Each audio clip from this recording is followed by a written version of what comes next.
যেমনিভাবে আল্লাহর ওলিরা ইসলাম প্রচার করেছে বাংলাদেশে, এমনিভাবে ছাত্র সমাজ দেশটাকে স্বাধীন করেছে।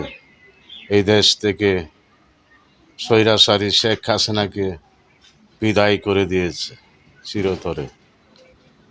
যেমন করে মুহসেন উদ্দিন আউলিয়া নিজের কেল্লা নিজে নদীতে ফেলে দিয়ে গর্গবিন্দর জিন্দাকর পানি নষ্ট করে দিয়েছিল। গর্গবিন্দুর বোন চন্তিকে আর গর্গবিন্দুকে, দুই ভাই বোনকে যেমন করে ধ্বংস করে দিয়েছিল আল্লাহর অলিরা, তেমন করে আবু সাঈদও আল্লাহর অলিদের সম্মান পাবে। নিজ দুই হাত সরিয়ে দিয়ে পুলিশের হাতে গুলি খেয়ে মরেছে, নিজের জান শহীদ করে দিয়ে স্বৈরাচারী হাসিনার পতন করেছে। সংসদকে ধ্বংস করে দিয়েছে, সংসদ ভেঙে দিয়েছে।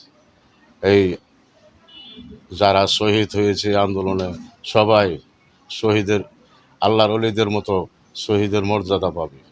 যেমন করে বাংলাদেশে ইসলাম প্রচার করতে গিয়ে আল্লাহর ওলিরা জান দিয়েছে, তেমনিভাবে এই ছাত্র সমাজ জান দিয়েছে। তাদের জন্য আমরা সবাই দোয়া করব।